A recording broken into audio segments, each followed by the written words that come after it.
I'm here to introduce you to a new style of Yu-Gi-Oh! For those of you who are not familiar with the video game Duelist of the Roses in 2001 in Japan and 2003 in North America, it was a very interesting take on Yu-Gi-Oh!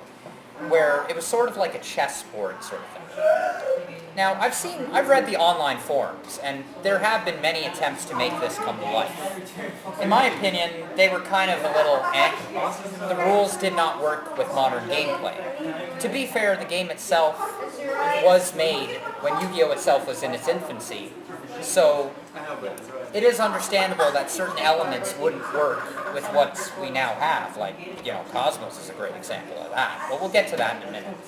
What I'd like to show you is a card that is my deck leader.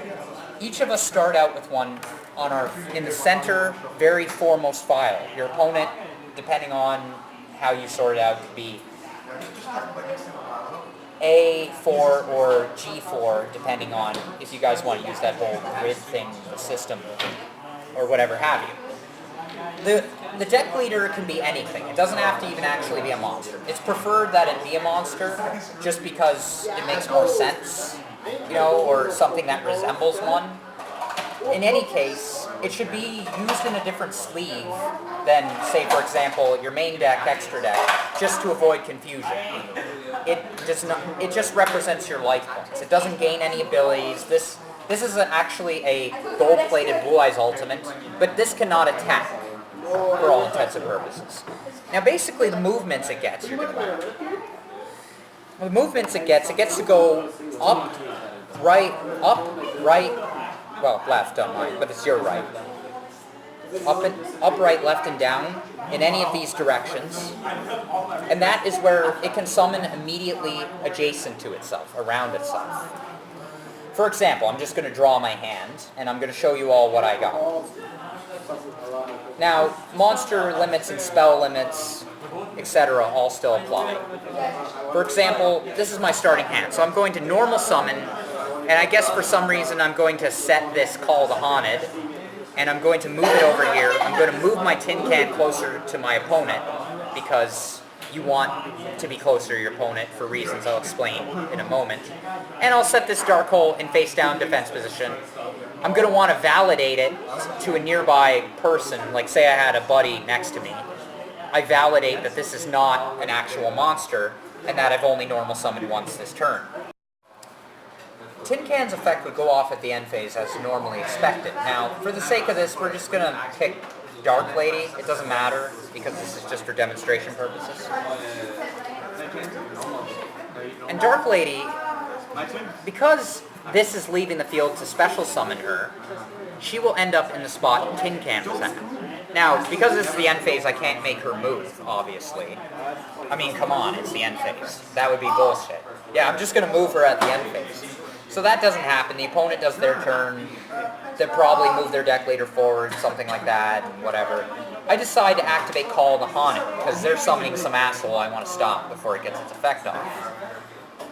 I summon around the Call the Haunted. It's like a mini deck leader, because it's not leaving the field, but it's also special summoning. Dark Destroyer. Now, all for the purposes of demonstrating, I'm going to decide to destroy Dark Destroyer itself with its own effect. Now, because this one's not directly leaving the field for the special summon, it still gets banished, as you would imagine, and somewhere around the deck leader of my choosing that's vacant, and just Call the Haunt is destroyed as well simultaneously, I get a Wicked Witch. Now, say for example, I haven't normal summoned. Say for example, my opponent decides to end their turn just there and laughs at me because I made really stupid plays. I decide I'm going to move my deck leader forward and make a tribute summon. Now, I can tribute any of these occupied monsters for one or more and summon on them. Because this is a normal summon, it's anywhere around the deck leader. I can tribute them from far away as well, as long as I'm tributing. So I'm going to tribute Cosmo Dark Lady to bring out Slip Rider. Slip Rider gets its effect, fucks over my opponent's back row, done. Now, for example, say I somehow could pull what Yugi does in the anime and trade this card for a, hold on, I'm just trying to get another Slip Rider. This is where we get to the other heavy stuff. Oh, Slip Rider. Sorry about that, folks. I'm just, you know what? Delta Shuttle. Delta Shuttle will tag out, get special summoned in either position, doesn't matter. Then I move both of these up forward, overlay, Nova. Nova moves forward, overlay. Now I've gotten some criticisms about Infinity for this very reason. Infinity comes out. Now this is where, now that we've done that summon, I can attack directly. I'm just going to briefly go over how attacking works in this. Now say for example my opponent had this on the field for whatever reason. I have an option. I can either attack this and take that spot and deal the necessary damage to my opponent, or I can attack them directly. I could also use Infinity's effect and just absorb the fucker, but you know what, let's just show what would happen for fun. Infinity destroys this because this is a pendulum. Ugh, pendulums. It ends up on the top of the extra deck as you would expect, and the opponent takes the damage. Now, say I decided not to attack that, I attack them directly. The deck leader does not move. The deck leader remains stationary. My attack is done. They take the damage just like a direct attack. Now, other summons you might be wondering. Say for example, other summons you might be wondering. Say for example, I had a Fusion Gate. We're just going to take this random card face down, treat it like it's Fusion Gate, and somehow these two were material. I don't know. Konami has come up with some crazy stuff before, so these two being material wouldn't surprise me in the slightest. I fusion because they're being used from a field spell and not an immediate polymerization. And either of these spots I can fusion summon the monster. Now, there are alternative rulings if I use something like, say for example, this was a polymerization. It's an odd eyes fusion. This doesn't even make sense, but who gives a fuck? This is for demonstration purposes. These material are being used, but this is where it gets summoned. I could also set a card face down, just like you normally can in the game. Move it up one, and then activate it, giving it more mobility, which is an important thing. Mobility is a very important aspect of this game. As I was saying about mobility, in DOR, mobility is an extremely important factor, which is why pendulum summoning had to get a little bit of a, shall we say, back seat. Now what I mean by that is, say I use these, let me just look at these two scales, make sure I'm using the right ones. I use these two scales, as you may be familiar with. They're foreign, but they're valid. Now, of course, I would move my deck leader forward so I have as much room as possible. They do not get summoned around the deck leader. They do not default around the deck leader because they are considered their own summon. I wanted them to have their own sort of rules. Because if I didn't, I'd be able to summon them here, overlay, and then reach my opponent in no time. So, pendulum summoning on the file that you start out on, in this case we're going to say this is A4, but the A file for myself, and the G file for my opponent's case, if they decided to pendulum summon because they were able to. They can be summoned in any vacant spot, it doesn't matter where. I can spread them out as much as I want to, for whatever reason. Obviously this is not advisable because you want them close together for the sake of XC summon. And then I go into Big Eye. Now, the thing about control. When control of a monster changes, be it through Snatch Steal, which I'll grab a copy of just for the sake of demonstration, or through Big Eye, copy of Snatch Steal, obviously not tournament legal, but if something like Falling Down or a similar card like Gradles were to be applicable, it can be activated and equipped. Equipped cards can go to any monster, but when they attach themselves to whatever monster that you're aiming at, targeting with the equipment. It could equip to this card, but it becomes under my control and I turn it around accordingly. normal rulings apply, and then I can move it as if it was my own and attack my opponent. Same rule if Big Eye detaches and takes control of the monster. It's important for me to make a side note at this very moment. A side note at this very moment that if equip cards do not generally, they don't fall under the spell and trap limit. They basically they're their own thing, essentially. They're attached to the monster, they're not considered XYZ material, they can be destroyed like they normally can through MST or any other similar effects, or if they get flipped face down. Unlike in the video game where power-ups can be used on face down cards. Which is ridiculous, if you ask me. Now, control changes of a monster, obviously it stays in the same spot, and I can attack accordingly. The opponent takes the same damage. Now, Big Eye, in this case, he would not be able to move during the battle phase, but he can still make a normal move as long as he's not attacking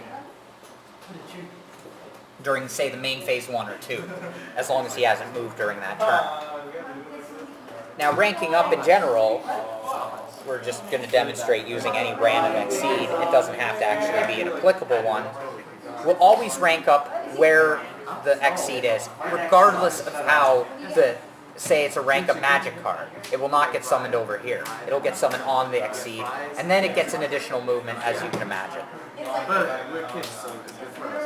Whether it be rank up through inherent, like Cyber Dragon Infinity, as I showed previously, it always is wherever the exceed material monster is. Now, rulings with spells and traps interacting with monsters on the field. Now, say for example my opponent for some reason set their card here thinking they would fool me, and I decide to attack. If it was a Mirror Force or something, they'd be able to chain it accordingly. But in this case, it's not a Mirror Force. Because they failed to chain it, my monster effectively destroys this card. It gets sent to the grave or Banish Zone depending on what's on the field at the time. And it takes up the spot as it would a monster. The opponent does not take any damage from this, of course. And, you know, as you would expect. If they chain something like Call the Haunted, the monster would still get summoned out. However, it would probably get destroyed immediately after. As for cards like DDR and Premature Burial, the monster gets summoned on them because although they don't leave the field, they're an equip card. And equip card sort of sticks with the monster. Like they stick together sort of thing. This is an actual equip card, so it's going to stick to it. Unlike Call the Haunted, which is a trap that's similar to an equip card in many respects, but is not really an equip card. Basically, you could even, for example, this was DDR. They basically do the same thing in principle as far as this ruling would go. You could summon here, then attack directly. Or if this was a Metal Morph trap card where it was set previous turn. Of course, the same rulings apply with quick play spells being set face down, where when they're set, they do not generally, they cannot be activated at the same turn unless there's some kind of card that allows an exception to that on the field at the time. Now have a look at this scenario, as you can see, where there are actually a lot of options. With decking out, I'm on the verge of decking out. I have one card left. Now in this game's case, I will not lose from decking out, I just simply won't be able to draw. Because, believe it or not, there are so many ways certain decks, especially Ghost Tricks, could exploit decking out. Now I have an Allure of Darkness. I, of course, can freely activate it here and here, if I choose to. Now, I'm unable to activate it because I wouldn't be able to draw enough cards. Now, say somehow my opponent made me deck out in the middle of activating it, I'd still have to banish accordingly, as normal.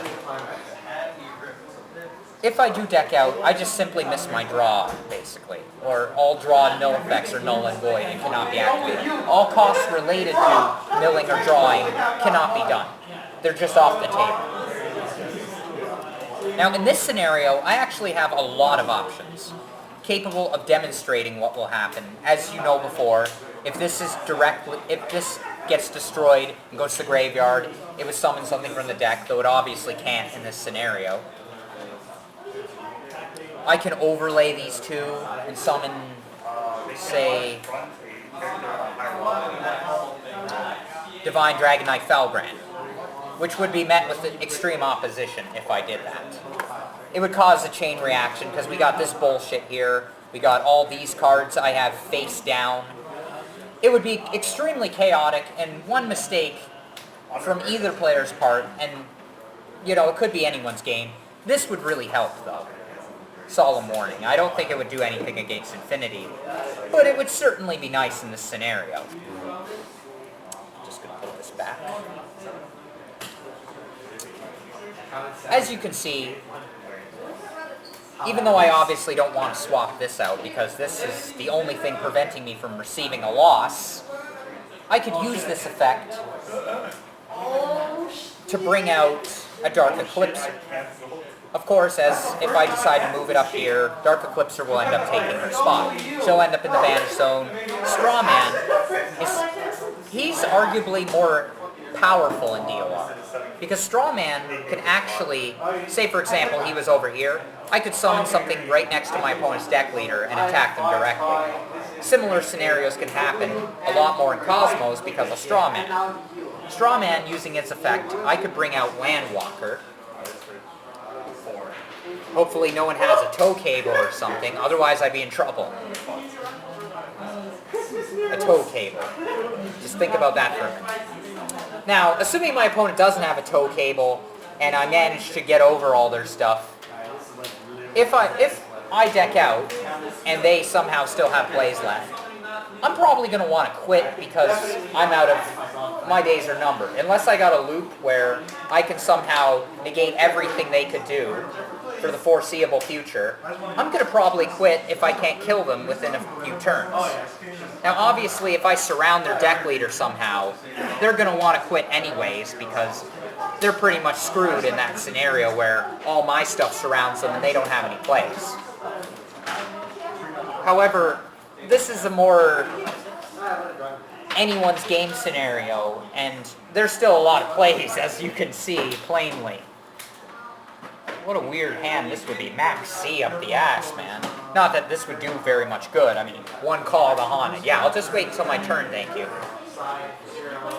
Anyways, this has just been one of many examples of what would happen in DOR, and I really hope you enjoyed our video. Like, comment, and subscribe below.